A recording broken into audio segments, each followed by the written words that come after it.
राज्यातील लाडकी बहीण योजनेअंतर्गत लाभार्थी महिलांना दिलासा देणारी महत्त्वाची माहिती शिवसेनेचे मंत्री संजय शिरसाट यांनी दिली आहे. लाडकी बहीण योजनेचा हप्ता लवकरच लाभार्थी महिलांच्या खात्यावर जमा होणार असून यासाठी तब्बल 400 कोटी रुपये रिलीज करण्यात येणार असल्याची माहिती त्यांनी दिली. संजय शिरसाट म्हणाले की निवडणूक आयोगाच्या आचारसंहितेच्या नियमांमुळे या हप्त्याला थोडा विलंब झाला होता, मात्र आता आवश्यक प्रक्रिया पूर्ण करण्यात आली असून लवकरच राज्यातील लाडक्या बहिणींना त्यांच्या खात्यात हप्ता मिळेल असा विश्वास त्यांनी व्यक्त केला. दरम्यान निवडणुकीनंतरच्या परिस्थितीवर चिंतन मनन सुरू असल्याचंही शिरसाट यांनी स्पष्ट केलं. निवडणुकीचा सविस्तर आढावा घेण्यासाठी शिवसेनेच्या वरिष्ठ पातळीवर समिती कार्यरत असून या समितीकडून सर्व बाबींचे विश्लेषण केले जात आहे. या समितीचा अहवाल मुख्यमंत्री एकनाथ शिंदे यांना सादर करण्यात येणार आहे. राजकारणात घडलेल्या सर्व घडामोडींचा इतिहास सर्वांनाच माहिती आहे.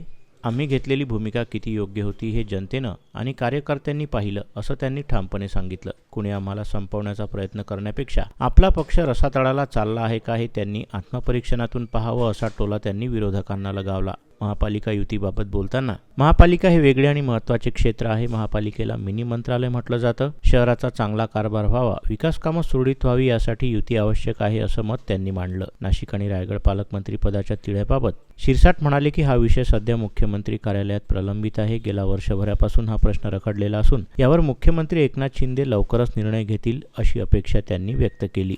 निवडणुकीचं सगळं विश्लेषण किंवा याच्याबद्दलचं सगळं चर्चा या वरिष्ठ पातळीवर निश्चित होत आहेत. त्याचं चिंतन मनन होत आहे.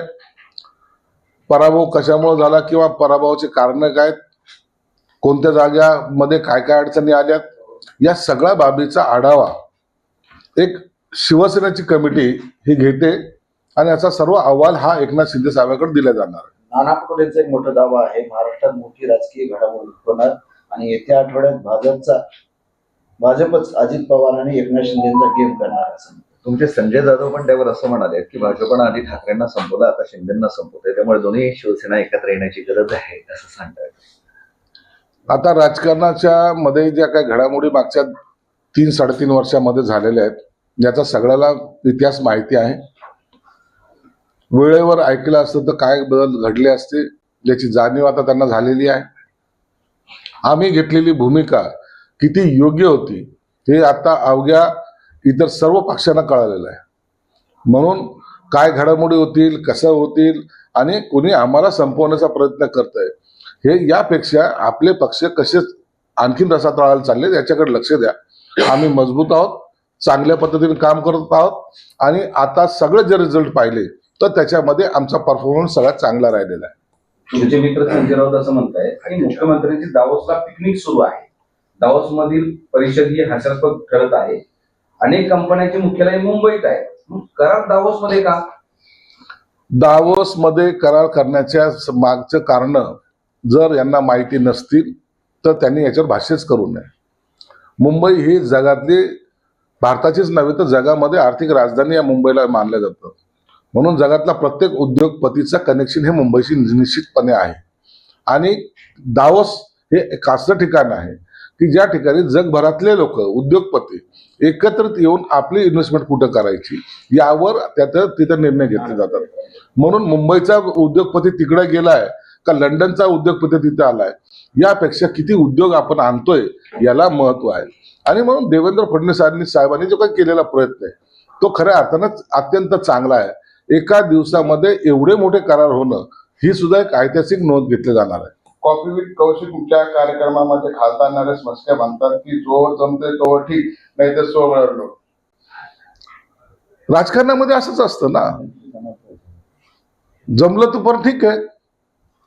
अनेक घडामोडी आपण राजकारणामध्ये पाहिलेल्या आहेत. उलटापालट ही होत असते.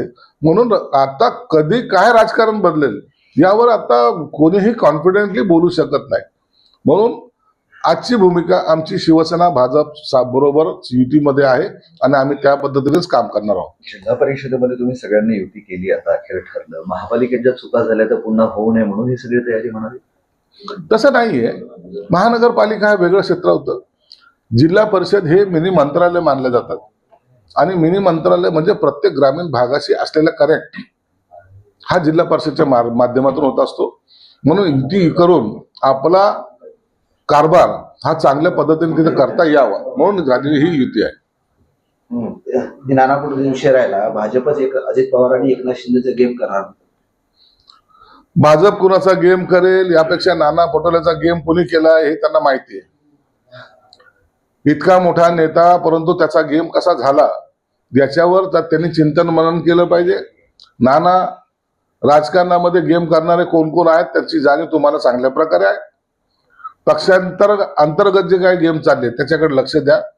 अजित पवारचा गेम होतोय की नाही होतोय याची चिंता करायची त्यांना आवश्यकता नाही. 26 जानेवारी आलेली प्रजासत्ताक दिन आहे, झेंडा कुणी फडकवायचा असं पालकमंत्रीचा वाद सुरू आहे नाशिक आणि रायगडमध्ये. नाशिक आणि रायगडमधल्या पालकमंत्री पदाचा तिढा कायम आहे, कारण 26 जानेवारीला ध्वजारोहण कोण करायचं, कोणाच्या हस्ते होणार? याबाबतचा निर्णय आता मुख्यमंत्र्याच्या त्याच्यामध्ये आहे, कोर्टामध्ये आहे आणि ते निर्णय घेतील. परंतु मला वाटतं आता हा पालकमंत्रीचा तिढा गेली वर्षभरापासून आहे, हा लवकर सुटला पाहिजे. ठीक आहे. एक आजच्याच विषयावरून आहे, महानगरपालिका निवडणुकीच्या निकालानंतर मातोश्रीच्या बाहेर बॅनरबाजी सुरू करण्यात आली. ते चिन्ह चोरले, पक्ष दरोडा टाकला, आमदार फोडले, खासदार फोडले, तरी सत्याचाच विजय झाला. बाप तो बाप होत आहे असे प्रसिद्ध करत ते होर्डिंग्स लावली. मातोश्री समोर असे बॅनर लागणं याचा अर्थ उभाटांना जाणीव करून देण्यासारखं आहे. म्हणून उभाटाला जर इतक्या घरासमोर बॅनर लागल्यानंतर सुद्धा जाणीव होत नसेल तर मला वाटतं त्याच्यासारखे दुर्दैवी तेच. शिवसाहेब, काल भाजपच्या कार्यक्रमामध्ये रामगिरी महाराज आले होते, त्यावेळेस बाळासाहेबांच्या जुन्या आठवणींना उजेडा देण्यात आला. बाळासाहेबांचं नातं आणि छत्रपती संभाजीनगर आणि अशामध्ये जिल्हा परिषद निवडणूक काय? बघा, शिवसेना प्रमुखांचं नातं या संभाजीनगरसाठी अत्यंत अटूट नातं ज्याला म्हणतात ते होतं. शिवसेना प्रमुख आले आणि मराठवाड्यामध्ये चमत्कार झाला, सर्व हिंदू एकत्रित आले. मराठवाड्यामध्ये अनेक दंगलीचा संघर्ष आम्ही पाहिलेला आहे आणि त्याच्यानंतर वाढणारी इथलची ताकद तुम्ही पाहिले असेल की एकही ग्रामपंचायतचा सदस्य सुद्धा आमचा नव्हता. अनेक खासदार झाले, अनेक आमदार झाले, अनेक नगरसेवक आले, संभाजीनगरमध्ये सत्ता आली आणि सत्तेचं परिवर्तन करणारा एकमेव नेता बाळासाहेब ठाकरे साहेब होते. म्हणून त्यांच्याबद्दलचा आदर आज पक्षातला अंतर्गतच नाही तर जे विरोधात होते त्यांना सुद्धा त्यांच्याबद्दलचा आदर तेवढाच आहे. आणि महाराज रामगिरी महाराजांनी जे सांगितलंय ते सत्यता आहे. एखाद्याची हिंदुत्वाची पताका घेतल्यानंतर माणूस कोणत्या उंचीला पोहोचतो हे कदाचित रामगिरी बाबांना सांगायचं असेल.